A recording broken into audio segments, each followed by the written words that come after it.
하나님의 사랑과 축복이 가득한 우리 모든 성도님들 되시기를 바라겠습니다. 여러분, 오늘 우리가 함께 살펴볼 본문은요, 팔복이라고 불리는 마태복음 5장 1절부터 12절까지의 말씀이죠. 이 본문은 예수님의 산상수훈 중에서도 가장 핵심적이고 복 있는 자에 대한 선언으로 많은 사람들에게 깊은 인상을 남긴 그러한 내용입니다. 그런데 여러분, 이 팔복은 단순히 복에 대한 설명이나 모든 사람을 대상으로 하는 교훈이 아니라는 것입니다. 여러분, 이 말씀은 제자도와 관련된 말씀인 것입니다. 오늘 본문 1절을 다시 한번 같이 읽어보도록 하겠습니다. 1절입니다. 예수께서 무리를 보시고 산에 올라가 앉으시니 제자들이 나아온지라. 아멘. 여러분, 여기에 중요한 차이가 등장하고 있습니다. 바로 무리와 제자라는 것이죠. 처음에는 무리들이 예수님 곁에 있었습니다. 그런데 산에 올라가 앉으신 예수님께로 나온 이들은 제자들이었던 것입니다. 그러니까 이 팔복의 말씀은 무리에게 주신 교훈의 말씀이 아니라 제자들에게 주신 천국의 복음의 말씀이라는 것입니다. 그렇다면 여러분, 이 무리와 제자가 어떻게 다를까요? 무리는 예수님을 따라다니기는 하지만은 목적이 다릅니다. 병고침과 기적, 문제 해결 등 자기 중심의 기대를 품고 예수님을 따르는 사람들인 것이죠. 그래서 예수님 당시에서도 이들이 예수님이 자신들의 왕이 되어서 로마로부터 정치적인 해방을 시켜줄 메시아이기를 기대했었는데, 이 기대가 무너지니까 어떻게 했습니까? 예수를 십자가에 못 박으라고 외쳤던 것입니다. 반면에 여러분, 제자는요, 예수님이 누구이신지를 알고 그분의 말씀과 인격에 반응하면서 자기 십자가를 지고 따르는 사람들이었다라는 것입니다. 여러분, 오늘 말씀을 통해서 제자들에게 주시는 진정한 복이 무엇이며 또 그리고 그 복을 누리는 제자의 삶에 대해서 함께 살펴보며 은혜 받는 시간 될 수 있기를 바라겠습니다. 먼저 첫 번째는 복의 기준이 바뀐 사람들이 제자들이라는 것입니다. 여러분, 세상에서는 어떤 것을 복이라고 하죠? 더 많은 것을 가지고 높아졌을 때에 복받았다라고 이야기를 합니다. 그런데 여러분, 하나님 나라의 복은 모든 것을 내려놓는 것에서부터 시작한다라는 것이죠. 그래서 여러분, 팔복의 첫 번째부터 네 번째 복을 잘 살펴보십시오. 모든 것을 비우고 내려놓는 마음의 자세들에 대해서 이야기하고 있는 것을 볼 수 있습니다. 그리고 여러분, 이것들은요, 각각의 독립적인 것들이 아니라 점진적으로 더 성숙해가는 그러한 영적 과정이라는 것을 우리가 깨달아야 되는 것입니다. 그래서 첫 번째 복은 심령이 가난한 자가 받는 복인데요, 우리 3절 말씀을 다시 한번 읽어보도록 하겠습니다. 3절입니다. 심령이 가난한 자는 복이 있나니 천국이 그들의 것이며. 아멘. 여러분, 여기서 가난하다라는 것은 상대적인 가난을 말씀하고 있는 것이 아닙니다. 아무것도 가진 것이 없는 파산 상태를 의미하는 것입니다. 어떠한 자격도 조건도 내세울 수 없는 상태, 영적으로 빈털터리가 된 상태, 그것이 예수님이 말씀하고 있는 심령이 가난한 자인 것입니다. 그런데 여러분, 은행에 대출 받으러 간 사람이 여러분 이렇게 말한다고 한번 상상해 봅시다. 저는요, 담보도 없고요, 신용도 없습니다. 갚을 능력도 없습니다. 그저 은행에서 저를 불쌍히 여겨서 꼭 대출을 해서 도와주시기 바랍니다. 여러분, 이러면요, 돈 빌릴 수 있어요, 없어요? 단 한 푼도 못 빌립니다. 이거는 제가 100% 장담합니다. 그러나 여러분, 하나님 나라에서는 다릅니다. 정반대예요. 이런 고백을 하는 사람에게 천국이 열려지게 되는 것이죠. 그래서 여러분, 이 장면에서 우리가 떠올릴 수 있는 이야기가 하나 있죠. 바로 바리새인과 세리의 비유인 것입니다. 여러분, 바리새인은 기도하면서 이렇게 자랑했죠. 나는 일주일에 2번 금식하고 11조도 바칩니다. 율법도 지킵니다. 이렇게 자랑하며 기도했습니다. 반면에 세리는요, 감히 고개도 들지 못하고 이렇게 기도했지요. 하나님이여, 불쌍히 여기소서. 나는 죄인입니다. 그랬을 때에 여러분 예수님께서 뭐라고 말씀하셨습니까? 의롭다 하심을 받고 돌아간 사람은 바리새인이 아니라 세리였다라고 이렇게 말씀하셨던 것입니다. 사랑하는 여러분, 오늘 우리도 마찬가지예요. 신앙생활을 오래 했다고 해서, 직분이 있다고 해서, 또 하나님 앞에 많은 것을 드렸다고 해서 하나님 앞에 의로운 것이 아닙니다. 천국은 어떤 사람에게 열립니까? 네, 매일 아침 무릎 꿇고 이렇게 고백하는 사람에게 열어주십니다. 하나님, 저는 하나님께서 은혜 주시지 않으면 단 한순간도 살아갈 수 없는 존재입니다. 바로 그 마음, 그 심령에 천국이 임하게 되는 것입니다. 두 번째 복은요, 여러분 우리 4절 말씀을 같이 한번 읽어보도록 하겠습니다. 4절입니다. 애통하는 자는 복이 있나니 그들이 위로를 받을 것이며. 아멘. 여러분, 애통하는 자에게 위로의 복을 주신다라고 말씀을 하십니다. 그런데 여러분, 여기서 애통한다는 것은 세상적인 상실감에서 오는 슬픔을 이야기하는 것이 아닙니다. 내가 하나님 앞에서 무가치함을 깨닫고 죄에 대해서 가슴을 찢고 눈물로 회개하는 것을 애통하는 자다라고 말씀하고 있는 것이죠. 그래서 여러분, 다윗이 밧세바와 불륜을 저지르고 우리아까지 살인한 것에 대해서 나단 선지자가 당신이 바로 그 사람이요 라고 책망했을 때에 다윗이 어떻게 했습니까? 하나님 앞에서, 하나님, 내 죄가 항상 내 앞에 있나이다. 주의 목전에 악을 행하였습니다라고 눈물로 침상을 적셨던 그것이 바로 애통하는 심령의 모습인 것입니다. 여러분, 우리도 내 자신이 하나님 앞에서 얼마나 무가치한 것임을 깨닫고 죄에 대해서 가슴을 찢고 아파할 수 있어야 되는 것입니다. 그런 자에게 성령의 참된 위로가 임하게 되는 것입니다. 그런데 그 애통이 깊어지게 되면 여러분 어떻게 됩니까? 내 생각과 내 뜻을 내려놓게 되는 것입니다. 그렇게 시작하는 것이 바로 오늘 말씀의 온유함인 것이죠. 그러니까 애통은 내 죄에 대해서 회개라고 한다면은, 온유는 하나님 앞에서의 순복을 말씀하는 것입니다. 그래서 세 번째 복이 무엇이냐? 바로 온유한 자가 받는 복에 대하여 말씀하는 것이죠. 여러분, 우리 5절 말씀을 같이 한번 읽어보도록 하겠습니다. 5절입니다. 온유한 자는 복이 있나니 그들이 땅을 기업으로 받을 것이며. 아멘. 여러분, 여기서 온유한 자가 뭘 복으로 받아요? 땅을 기업으로 받아요. 여러분, 이 온유함의 복을 받을 수 있기를 바라겠습니다. 네, 딴 때보다 아멘이 크신 것 같아요. 네, 여러분, 이 온유함은요, 사실 약함이 아닙니다. 강한 힘을 갖고 있으면서도 절제하는 상태를 지금 성경은 온유함이라고 말씀하고 있는 거예요. 그래서 여러분, 성경에서 가장 온유한 사람으로 일컬어졌던 대표적인 사람이 누가 있죠? 모세가 있죠. 그런데 여러분, 이 모세가 약한 사람이었습니까? 아니요. 여러분, 이 모세는요, 강한 사람이었습니다. 여러분, 생각해 보십시오. 이스라엘 백성들이 어떤 사람이었습니까? 불순종의 둘째가라면 서러운 민족이 이스라엘 민족이었어요. 이 사람들 200만 명을 데리고 40년 동안 이들을 지도했던 사람이 모세였던 것입니다. 하지만 이 모세는 자기의 뜻보다도 하나님의 뜻을 우선시하였던 것입니다. 여러분, 예수님께서도 마찬가지이셨죠. 나는 마음이 온유하고 겸손하다라고 이렇게 말씀하셨지만은요, 성전을 더럽히며 장사하는 자들을 보았을 때 어떻게 하셨어요? 상을 뒤엎을 정도로 아주 그 열정과 강함이 있던 분이셨던 것입니다. 여러분, 온유함은요, 절대로 나약한 것이 아닙니다. 강한 힘을 절제하고 있는 것이 온유다라는 것이죠. 그렇다면 여러분, 어떻게 힘을 가지고 있으면서도 절제할 수 있는 것일까요? 바로 자신의 무가치함을 깨닫고 진정으로 회개할 때에 그 하나님의 뜻에 순복해서 내 힘을 절제하게 되는 것입니다. 그러니까 직장에서 부당한 평가를 받고, 또 가정에서 가족들에게 말로 상처를 받았을 때에, 또 교회에서 오해를 받았을 때에 맞받아칠 수 있는 힘이 있지만은 하나님의 뜻 가운데서 절제하게 되는 것을 온유하다라고 말할 수 있는 것입니다.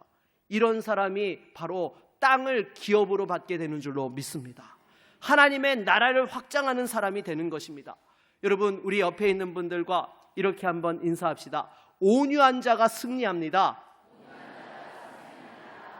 네, 계속해서 네 번째 복인데요, 우리 6절 말씀을 같이 한번 읽어보도록 하겠습니다. 6절입니다.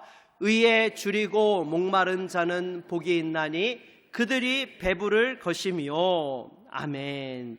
여러분, 의에 줄이고 목마르다라는 것이 무엇일까요? 뜨거운 여름에 여러분 물 한 방울 마시지 못하고 하루 종일 훈련을 받는 군이 있다라고 생각해 보십시오. 이 술은 바짝바짝 타들어가고 목구멍도 바짝 말라 있을 것입니다. 이럴 때는요, 여러분 가장 원하는 것이 무엇이죠? 네, 물입니다. 다른 것은 보이지도 않습니다. 의에 줄이고 목마르다라는 상태가 바로 이러한 상태인 것이죠. 하나님의 의, 하나님의 뜻에 대해서 간절한 갈망이 있는 것입니다. 여러분, 대표적인 사람을 꼽아보라고 한다면 다니엘을 꼽을 수 있죠. 여러분, 분명히 왕의 명령을 어기고 기도하면 어떻게 한다고 했어요? 사자굴에 던진다라는 칙령이 내려졌습니다. 그걸 알면서도 하루 3번 평상시 하던 대로 예루살렘을 향해 기도했던 것입니다. 왜냐하면 그 하나님에 대한 간절함을 포기할 수 없었기 때문인 것이죠. 여러분, 에스더도 마찬가지였던 것이죠. 내가 죽으면 죽으리라고 결단하며 그 왕 앞에 나아갈 수 있었던 것, 하나님의 뜻과 하나님의 의에 대한 간절함이 생명보다 더했기 때문이라는 것입니다. 그렇다면 어떻게 이런 갈망을 가질 수 있는 것일까요? 바로 하나님의 뜻에 순복하고 온유할 때에 그 하나님의 의를 더 갈망하게 된다라는 것입니다. 무엇보다도 우리 영혼에 이러한 하나님의 의에 대한 갈망이 있기를 바라겠습니다. 여러분, 여기까지가 이제 팔복의 전반부에 해당하는 내용입니다. 중요한 것은요, 이 4가지 복이 단순한 나열이 아니라 영적인 성숙의 단계라는 것입니다. 심령이 가난한 자가 죄에 대해서 애통하게 되는 것이고요, 애통하는 자가 하나님의 뜻에 순복함으로 온유함으로 나아가게 되는 것이고요, 온유한 자가 마침내 의에 대한 갈망을 품게 되는 것입니다. 이것이 하나님의 은혜를 받는 과정이자 참된 제자의 마음의 자세라는 것이죠. 그리고 이어지는 팔복의 후반부는요, 그 은혜로 변화된 자의 성품이 세상을 향하여 이웃을 향해 어떻게 흘러가는지를 보여주는 그러한 부분인 것입니다. 그래서 두 번째 교훈은요, 우리 하나님의 제자들은 하나님의 성품을 닮은 자들이 되어야 한다라는 것입니다. 우리 7절 말씀을 같이 한번 읽어보도록 하겠습니다. 7절입니다. 긍휼히 여기는 자는 복이 있나니 그들이 긍휼히 여김을 받을 것이며. 아멘. 그래서 여러분, 5번째 복의 사람은요, 긍휼히 여기는 사람인 것입니다. 여러분, 긍휼히 여긴다라는 것은 단순한 동정이 아닙니다. 상대방의 아픔을 내 자신의 아픔처럼 느끼고 실제적인 도움을 베푸는 것을 말씀하는 것이죠. 그래서 여러분, 선한 사마리아인의 비유를 생각해 보십시오. 제사장과 레위인은 강도 만난 자를 어떻게 했습니까? 보고 피해갔습니다. 왜냐하면 그들에게는 종교적인 의무가 더 중요했기 때문이죠. 하지만 사마리아인은 달랐던 것입니다. 기름과 포도주로 그 상처를 치료해주고 자기 짐승에 태워서 여관까지 또한 데려가 돌보아 주었습니다. 심지어 자신의 돈까지 들여가면서 이 사람을 도왔던 것이죠. 이것이 진정한 긍휼인 것입니다. 말로만 불쌍하다라고 하는 것이 아니라 시간을 들이고 손을 내밀며 대가를 치르고 함께 걸어가는 것, 그것이 진짜 긍휼인 것입니다. 그러므로 자신의 죄에 대해서 깊이 애통하며 하나님의 긍휼을 경험한 사람은요, 다른 사람의 연약함을 볼 때에 그것을 정죄하는 것이 아니라 긍휼히 여길 수밖에 없게 되는 것이죠.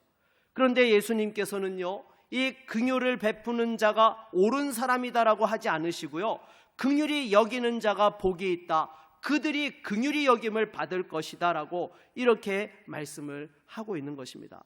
여러분, 긍휼은요, 이 하나님께 받은 은혜를 이웃에게 흘려보내고 그 흘러간 긍휼이 다시 우리를 하나님의 긍휼 가운데 머물게 하는 은혜의 순환 구조를 일으키는 그러한 부분인 것입니다.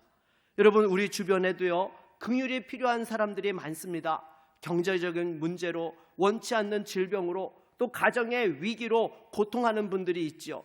이분들을 향해서 우리가 기도해 준다라는 것 정말 귀한 것이지만은요, 거기서 머물지 말고 구체적으로 도울 방법을 찾고 손을 내밀고 함께 걸어가는 것, 그것이 하나님이 원하시는 긍휼인 것이죠.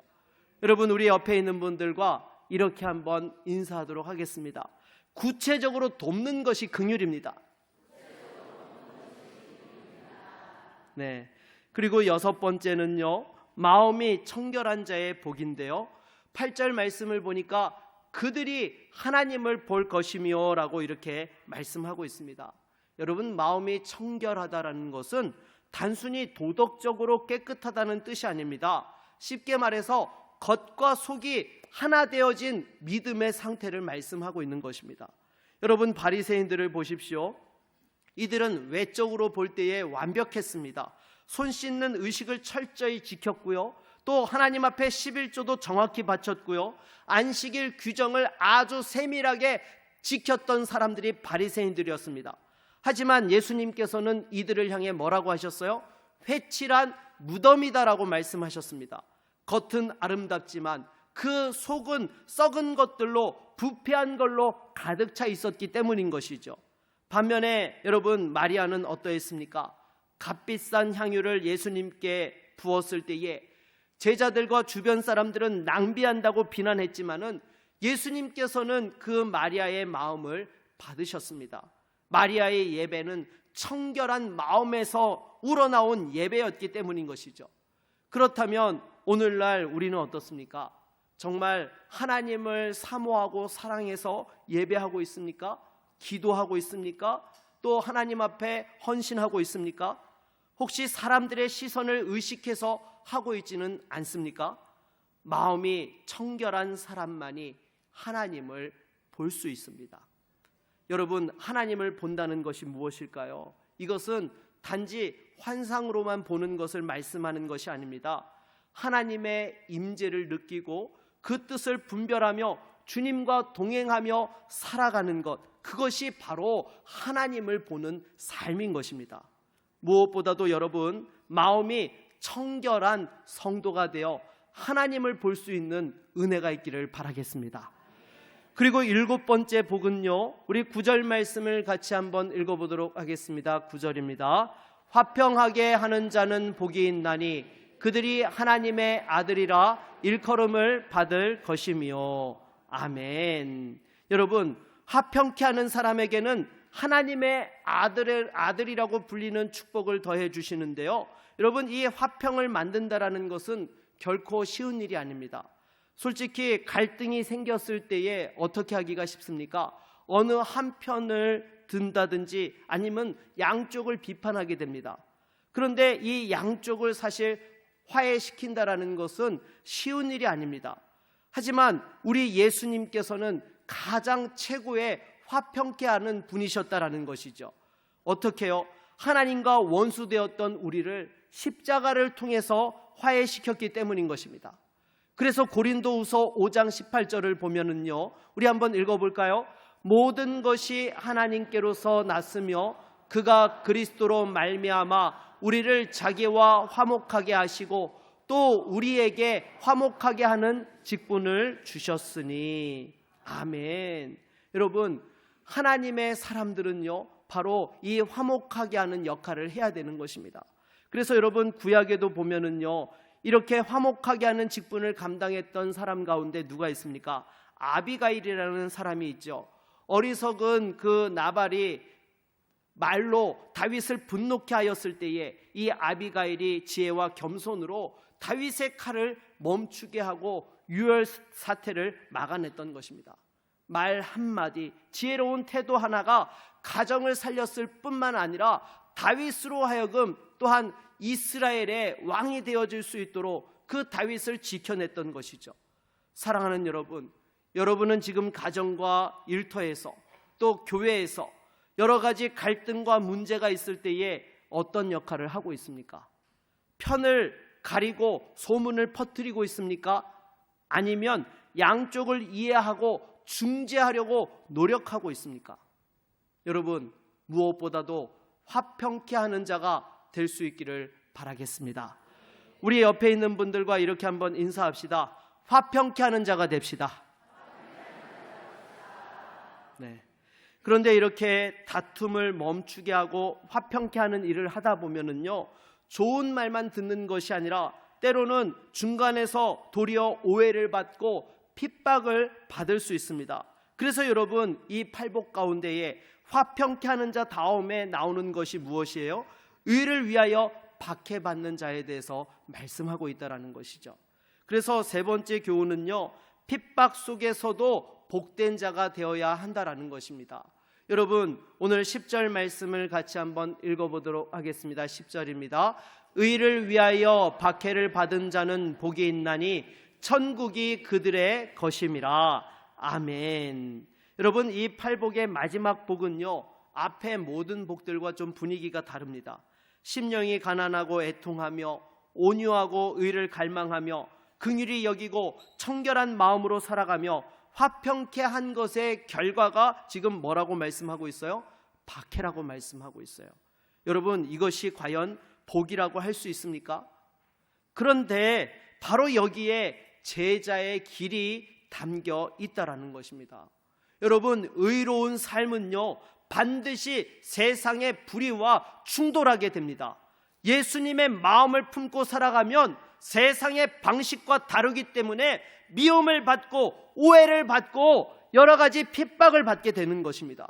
그래서 여러분, 예수님께서도 무슨 말씀을 하셨어요? 내가 너희에게 칼을 주러 왔다라고 말씀하셨던 이유가 바로 여기에 있는 것입니다.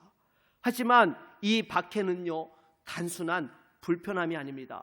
의를 위하여 받는 박해이고 복음 앞에서 정직하고 거룩하며 사랑과 진리를 붙들고 살기 때문에 당하는 박해라는 것입니다.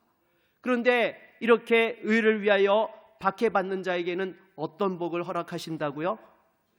천국이 저희 것이미요 라고 말씀하고 있습니다. 여러분, 이것은요, 팔복의 첫 번째 복과 동일한 약속인 것입니다.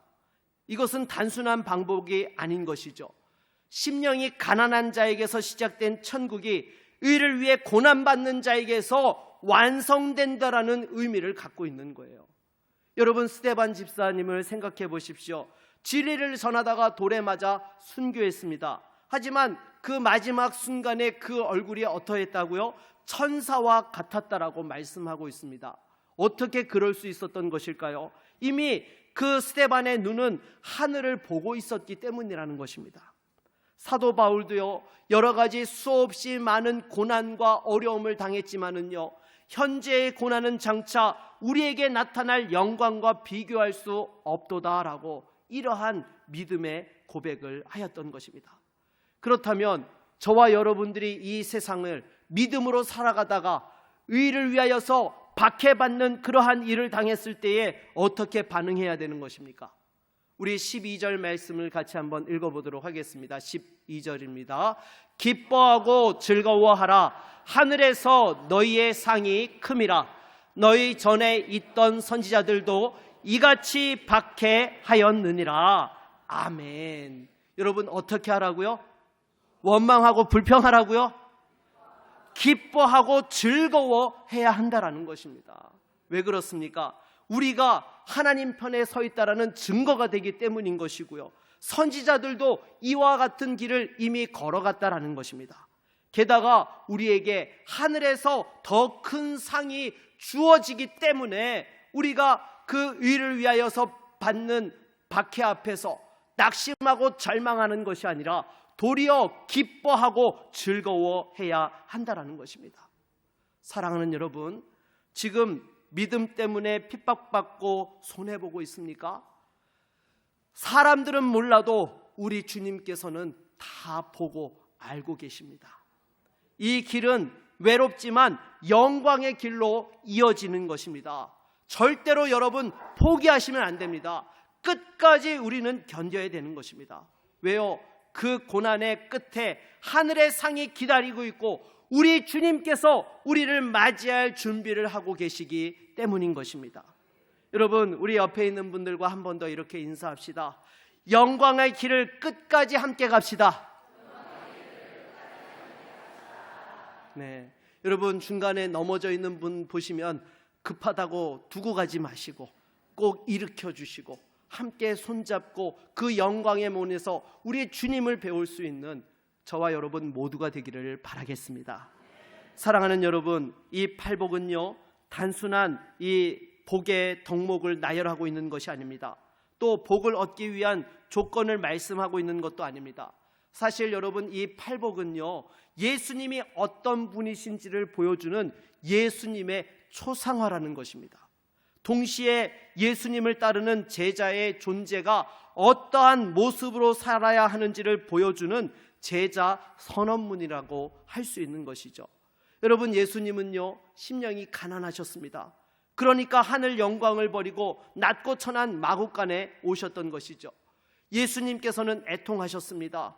겟세마네에서 피땀을 흘리며 인류의 죄를 대신해 기도하셨던 것입니다. 예수님께서는 온유하심으로 십자가를 지셨습니다. 하나님의 의를 갈망하셨습니다. 예수님은 긍휼히 여기셨고 청결한 마음으로 오직 아버지를 바라보셨으며 화평케 하셨고 의를 위하여 박해받아 죽으심으로 복의 길을 완성해 주셨던 것입니다. 그래서 여러분, 이 팔복은요 바로 예수님 그 자체를 말씀하고 있는 것입니다. 그래서 이 팔복은 예수님의 성품이자 그분을 따르는 제자들에게 맺혀지는 성령의 열매인 것입니다.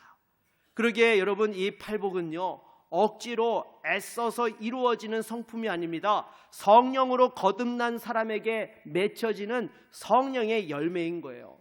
여러분 생각해 보십시오. 포도나무가 포도를 맺기 위해서 애쓰고 노력합니까? 그렇지 않습니다. 하나님께서 물 주시고 햇볕 비춰주시면 포도나무는 그 생명에서 포도를 맺히게 된다라는 것입니다. 마찬가지로 복 있는 제자는 복의 성품을 맺게 되는 것입니다. 이제 여러분 앞에 두 길이 있습니다. 무리의 길은 넓고 쉽습니다. 많은 사람들이 선택하는 길입니다. 하지만 그 끝에는 생명이 없습니다. 제자의 길은 좁고 어렵습니다. 그러나 예수님께서 함께 하시고 그 길의 끝에는 영원한 천국과 상급이 기다리고 있는 것입니다. 사랑하는 여러분, 지금 어느 길로 걸어가고 계십니까? 세상의 소리가 분주한 그 길을 걷고 있지 않습니까? 아니면 주님의 음성을 따라 산으로 올라가고 있습니까? 예수님께서 오늘 우리를 부르십니다. 올라오라, 무리로 남지 말고 제자로 살아라. 복을 소유하는 자가 아니라 복 그 자체로 살아가라. 이 부르심 앞에 응답하기를 원하신다면 이 시간 믿음으로 고백하며 함께 기도하기를 원합니다. 우리 자막을 보면서 한번 같이 따라서 기도하도록 하겠습니다. 하나님, 저는 더 이상 무리로 살고 싶지 않습니다. 주님의 제자가 되고 싶습니다. 저의 성공과 미래, 꿈을 내려놓고 주님의 마음을 품겠습니다. 저를 심령이 가난한 자로, 애통하는 자로, 온유한 자로 빚어 주소서. 주님을 닮은 자로 살아가게 하소서. 예수님의 이름으로 기도드립니다. 아멘. 여러분, 우리 주님의 약속은 오늘도 유효합니다. 천국이 너희 것이다. 위로를 받을 것이다. 땅을 기업으로 얻을 것이다. 배부를 것이다. 긍휼히 여김을 받을 것이다. 하나님을 볼 것이다. 하나님의 아들이라 일컬음을 받을 것이다. 여러분의 삶을 통해서 이 예수님의 성품이 드러나고 팔복이 흘러갈 수 있기를 바라겠습니다. 그래서 이 땅에서도 천국을 살아갈 수 있는 복된 제자로 승리할 수 있기를 주의 이름으로 축원합니다. 우리 한번 같이 찬양하고 말씀을 의지하여 기도하겠습니다.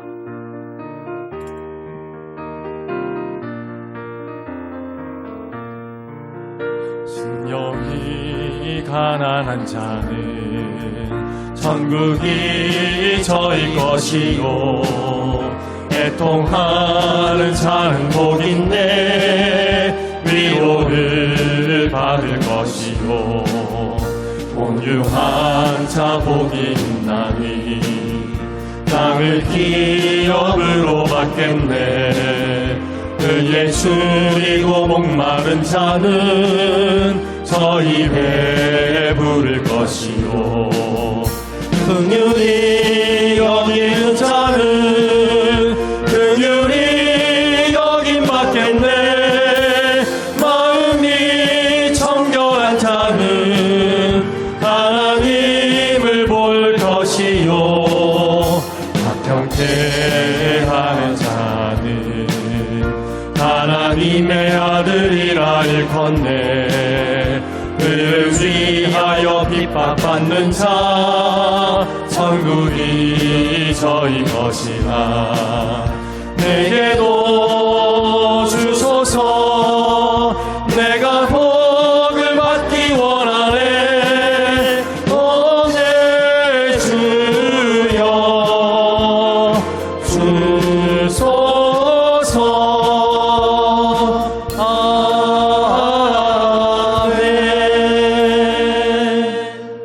여러분, 이 시간 말씀을 의지하여 함께 기도하기 원합니다. 혹시 제자가 아니라 무리로 살고 있지는 아니하였습니까? 여러분, 돌이켜야 할 때 돌이켜야 됩니다. 그리고 무엇보다도 팔복 되시는 예수님을 만나실 수 있기를 바라겠습니다. 이 예수님의 성품으로 살아갈 때에 우리의 삶이 이 땅에서도 천국을 누릴 수 있게 되고 하나님께서 주시는 복의 근원으로서 살아가게 될 줄로 믿습니다. 우리 이 시간 함께 이 말씀 의지하여 기도하며 나아갑니다. 주여, 하나님 아버지, 이 시간 다시 한번 하나님의 말씀 앞에서 우리 자신을 돌아볼 수 있게 하여 주시니 감사합니다. 주님, 정말로 우리가 주님의 제자로 좁은 문 좁은 길을 걷기를 원한다 하면서도 정작 우리의 삶은 넓은 길로 걸어갈 때가 많았음을 이 시간 다시 한번 깨닫고 회개합니다. 주님, 우리는 어떠한 자격도 없습니다.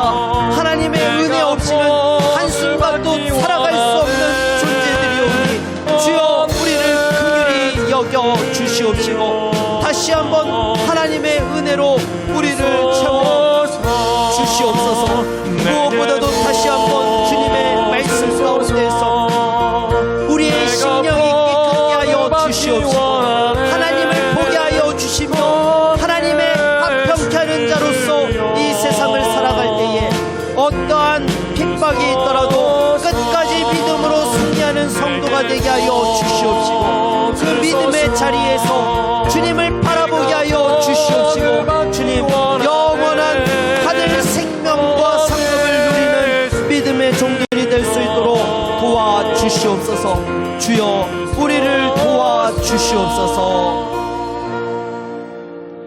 예수 그리스도의 이름으로 기도드립니다. 아멘.